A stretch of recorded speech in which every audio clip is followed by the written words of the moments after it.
이제 아이들이 이제 어떤 곳에 사는지에 따라서 부모님들 역시도 또래 아이들이 무엇을 하는지에 상당히 영향을 사실 많이 받게 되는데요. 그런데 초등학교 교사로서 잘하는 아이든 또 못하는 아이든 연산을 그렇게 빨리 하는 것을 권하고 있지는 않습니다. 모든 학부모님들의 교육 고민 해결사 김쌤입니다. 저의 지난 영상인 유초등 수학 이렇게 하다간 중고등 수학 무너집니다 라는 영상에 많은 관심 보여주시고 댓글들을 달아주셔서 정말 감사드리는데요. 제가 그 영상에서 강조했던 것 자체가 어린 시기에 문제풀이 중심, 지나치게 과제 중심의 수학을 할 경우에 수학에 대한 부정적 이미지를 갖게 되고, 또 그런 부정적 이미지는 수학 불안을 낳게 되고, 수학 불안은 또 작업 기억에 에너지를 소모해서 또 안 좋은 수학 결과를 만들어내는 악순환 때문에 주의를 드리고자 강조를 했던 것인데요. 수감각과 공간 감각이 기저에 탄탄히 형성된 아이들이라면 문제풀이 중심 수학도 점차 적응을 해 나가야 합니다. 그런데 학부모님들께서 이제 혹시 연산이나 또 교과 수학을 어떻게 해야 되는지, 수감각과 교과 수학 연산을 어떻게 조율해서 수학을 시켜 나갈지에 대해서 혼란이 있으실 것 같아 오늘은 연산에 대해서 한번 이야기해 보도록 하겠습니다. 수감각과 공간 감각이 탄탄하게 형성된 아이들이 연산 학습이나 또 교과 학습은 어떻게 하면 좋을까요? 학부모님들께서 써주신 댓글 몇 가지를 좀 읽어보도록 하겠습니다. 7세 3월부터 수학학원을 보냈습니다. 지금 예비초 1입니다. 사고력 수학인데 도교재로 연산 숙제가 많고 2학년 연산 문제집을 풀고 있습니다. 영상 보고 문제집을 많이 학습하는 건 안 좋다고 생각해서 안 보내려고 하는데 학원이 새로운 이름의 사고력 수학 학원으로 바뀐다고 합니다. 그래서 한 달은 경험해보고 아닌 것 같으면 그만두는 게 좋을까요? 예비초 학생이면 이제 곧 3월에 입학을 하는 초등학교 1학년이 될 텐데요. 초등학교 1학년 학생이 2학년 연산을 하는 것 같습니다. 아이들마다 이제 가지고 있는 역량과 유아 시기에 어떤 학습 이력을 했는지가 좀 다른데요. 유아 시기에 수감각과 수센스 기르기에 대한 경험치가 많은 학생, 또 아이가 기본적으로 갖고 있는 인지 능력의 역량이 좋은 학생이라면 또 수연산을 조금 빨리 해도 괜찮을 수 있습니다. 그런데 통상 어느 시기에는 어느 정도 해야 한다더라 라는 말 때문에 부모님들이 사실 불안해 하시는 거거든요. 그래서 초등학교 입학 전에는 초등 2학년 연산 정도는 하고 가야 된다더라, 그런 말 때문에 하시는 경우가 많습니다. 그런데 초등학교 교사로서 잘하는 아이든 또 못하는 아이든 연산을 그렇게 빨리 하는 것을 권하고 있지는 않습니다. 초등학교 1학년 또 유아라고 한다면 연산이 그렇게 급하지 않습니다. 연산보다는 수감각 형성에 더 주력하셔도 되고요. 그런데 아이가 충분히 수감각 형성이 잘 돼 있고 인지적으로도 또래 집단보다 우수하다고 한다면 7세 때 초등 1학년 연산을 하는 것도 괜찮습니다.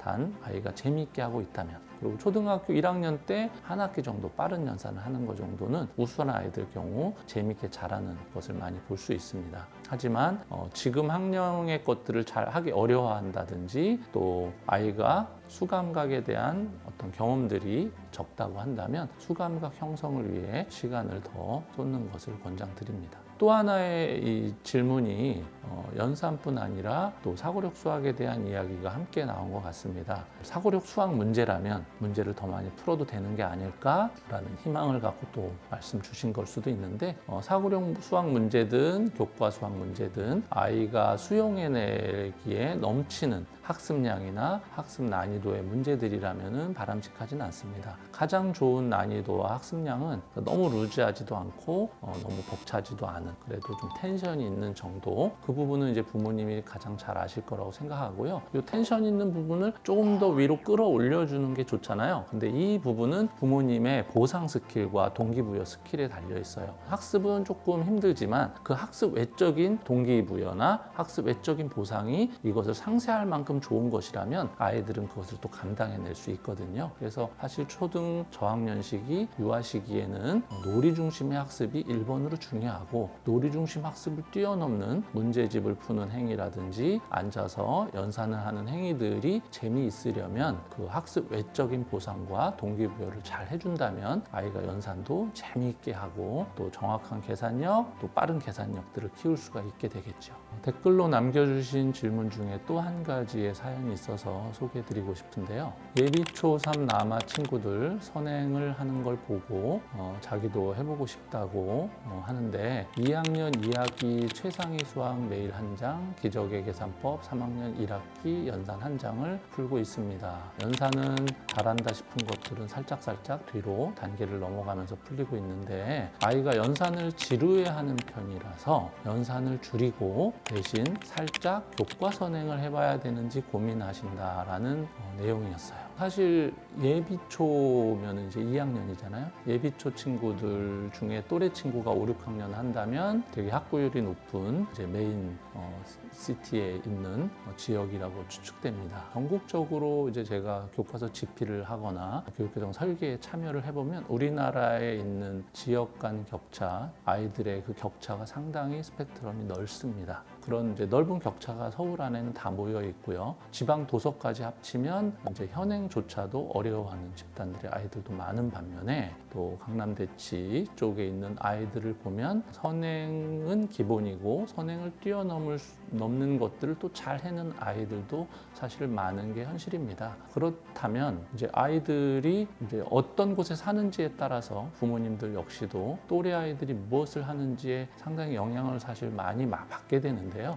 장기적인 로드맵을 생각한다면 주위 친구들에 의해서 설계되는 그 학습 전략과 로드맵보다는 아이에게 맞춰진 학습 전략과 로드맵이 훨씬 더 효과적입니다. 그래서 또래 친구들이 5, 6학년을 선행을 한다고 해서 5, 6학년을 따라가기보다는 이 아이가 재밌고 즐겁게 자신감을 갖고 하는지가 사실은 더 중요합니다. 실제로 많이 공개된 연구 논문들 중에서 고등학교 학생들까지도 그 아이들이 갖고 있는 정서적인 측면, 특히 수학에 대한 자신감과 수학을 좋아하는 정도가 수학 성취에 수학적 실력보다 더 큰 영향을 미친다라는 연구가 상당히 많습니다. 그런 것을 볼 때 수학 실력은 좋은데 수학을 싫어하는 아이들이 우리나라는 되게 많거든요. 그래서 그런 게 이제 대학 가서 그 격차들이 외국 아이들하고 많이 차이 나는 것을 볼 수 있어요. 그래서 궁극적으로 우리 아이들의 진짜 실력을 잘 키워주기 위해서는 우리 아이의 그 바로미터를 제대로 알고 그것에 따라 진도 나가는 게 좋을 것 같다고 생각됩니다. 지금 소개한 사연 안에는 뭐 한 2가지 정도 함께 생각해 볼 만한 내용이 있는데요. 첫째는 연산을 할 때 아이가 이미 충분히 숙지했고 틀리지 않고 잘하고 있는 부분은 이제 건너뛰는 방식을 말씀 주셨어요. 그렇게들 많이 하시고요. 그게 좀 전략적으로 좋죠. 이미 2자릿수 곱셈 연산을 거의 안 틀리고 잘 해내는 아이가 그것을 계속 반복하며 시간 낭비하는 것보다는 그 이 위에 거 나눗셈으로 넘어가거나 자릿수를 더 높게 가거나 이렇게 위에 연산으로 옮기는 것도 좋은 방법이긴 한데 이제 아이가 연산을 지루해하고 힘들어하는 원인들이 너무 쉬워서 지루해하는 건지 어떤 성취에 대한 보상이 없어서인지를 한번 살펴봐야 됩니다. 초등학교 아이들은 그런 내적 동기보다는 외적 동기에 더 많이 반응을 하는 아이들입니다. 자기가 내적으로 정말 나는 이것을 통해서 더 실력 있는 아이가 될 거야. 내가 이렇게 참아낸다는 것 자체가 정말 대단한 거야. 라고 하면서 자기 자신을 격려하는 아이는 거의 드물거든요. 그렇기 때문에 그러한 외적인 피드백, 부모님이 나의 이런 태도에 대한 수시로 하는 격려와 피드백들이 또 아이에게 동기가 됩니다. 그래서 그걸 어떻게 해주는지를 좀 보셔야 되고 또 가급적이면 친구와의 비교는 최대한 자제하셔야 돼요. 아이가 지루해한다는 것 자체가 이게 쉬워서 지루해하는 걸 수도 있지만 해도 소용없다라고 생각해서 지루할 수 있어요. 내가 아무리 해도 친구들 5학년 걸 난 못 따라간다라는 생각을 하면 하고 싶지 않거든요. 그래서 비교는 첫째 가장 금물이고 또 아이가 하고 있는 그 연산도 지금 뭐 10문제를 뭐 1분 안에 했는데 10문제 속도가 뭐 50초로 당겨졌다. 그것만으로 또 대단한 칭찬해야 될 거리거든요. 그래서 이제 연산의 목적 자체가 정확한 계산 또 정확한 계산 플러스 빠른 속도를 위해서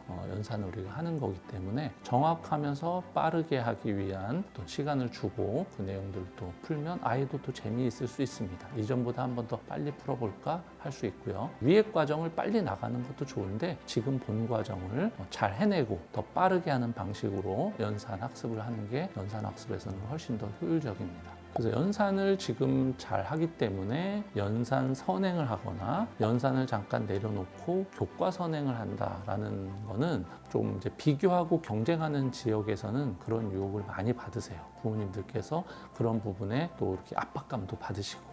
그런데 사실은 뭐 제가 전 영상에서도 소개해 드린 것처럼 학교에서 아이들을 볼 때 정말 진짜 실력으로 탄탄하게 성장하고 있는 아이들이 있는가 하면 이제 나가고 있는 문제집의 진도만 앞선 아이들이 사실은 더 많아요. 그런 아이들이 결국 중학교 가서 다시 되돌아옵니다. 초등 고학년 걸 다시 하는 아이들도 있고요. 또 연산조차도 밑으로 내려와서 하는 경우도 많아요.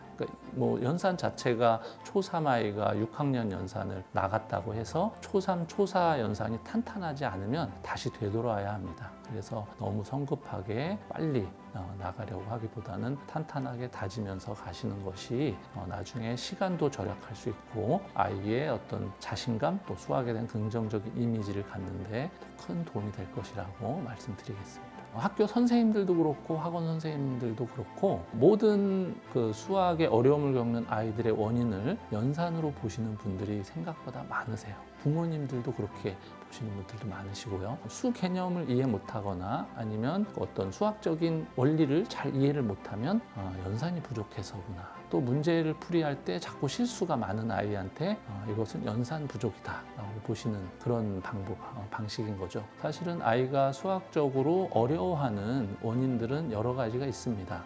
물론 인지 능력의 어려움도 있을 수 있죠. 수학 학습에 어려움을 겪는 학습 장애가 원인이 될 수도 있고요. 그다음에 처리 속도나 또 작업 기억 용량의 문제, 또 주의력의 문제, 또 정서적인 수학 불안의 문제 등 수학을 어려워하는 아이들의 요인은 여러 가지가 있습니다. 그런데 유아부터 초등 시기에 가장 많은 영향을 주는 게 수감각과 공간 감각이고 두 번째가 수학적인 정서, 즉 수학에 대한 자신감과 불안이 그 원인이 되기 때문에 빠른 진도와 빠른 선행보다는 탄탄한 수학 감각 형성과 수학에 대한 긍정적인 이미지가 수학의 실수도 줄일 수 있는 방법이고 이해 못하고 어려워하는 것을 해결하는 방법이기도 합니다. 그래서 효과적인 연산 방법은 아이가 재미있게 해낼 수 있는 시간이 어느 정도인지를 먼저 판단하셔야 됩니다. 아이에 따라서 10분 정도 집중해서 연산 문제를 쭉 푸는 것이 효과적일 수도 있고요. 그게 15분인 아이도 있고 20분, 30분인 아이도 있습니다. 근데 그것이 꾸준히 재미있게 늘어나려면 아이에게 그런 외적 보상을 잘 해주셔야 돼요. 아이하고 약속을 하는 거죠. 그래서 우수한 아이, 수감각 형성이 잘 된 아이들이라면 연산을 트레이닝하되 외적 보상을 잘 설계해 주셔서 아이가 그 재미에 문제풀이의 재미가 있고 또 기능이 향상되니까 이 기능으로 오는 칭찬으로 또 재미있어지는 거예요. 계속 선순환이 이루어지는 거죠. 아이와 연산이라든지 문제집 푸는 분량을 적절히 잘 조절하면 아이가 성취해낼 수 있겠다. 이 정도 하면 내가 계속 칭찬받을 수 있고 재미있을 수 있을 것 같다라는 정도를 조절해가면서 하신다면 연산교육도 효과적으로 수감각 위에 보태져서 수학적 역량을 갖춘 아이로 성장하게 만들어줄 거라고 생각합니다. 오늘은 연산에 대해서 말씀드려 보았는데요. 수감각과 공간감각이 탄탄하게 형성된 아이들은 그 위에 정확한 계산 또 빠른 계산을 위해서 연산을 훈련할 수 있고 또 뭐 더 나아가서는 교과 선행도 아이가 이제 현행을 충분히 잘하고 그 위의 것까지도 재미있게 공부할 수 있다면 가능하다고 봅니다. 또 실제로 학교 안에서도 교과 선행을 재미있게 잘하는 아이들이 있습니다. 중학년 이상부터 시작되는데요. 아이가 재미있고 감당해낼 수 있는 정도라면 문제풀이 방식의 수학도 중학년 이상부터는 재미있게 할 수 있도록 설계해 주시는 것이 중요하지 않을까 싶습니다. 모든 학부모님들의 교육 고민이 사라지는 그날까지 저 김쌤 학부모님들과 함께 하도록 하겠습니다. 구독과 좋아요, 알림 설정 누르셨죠? 학부모님들 갖고 계신 교육 주제 또 고민 함께 나누고 싶은 것들이 있다면 댓글창에 지금처럼 남겨주시고 또 격려의 댓글 달아주시면 힘내서 좋은 컨텐츠로 보답드리도록 하겠습니다. 감사합니다.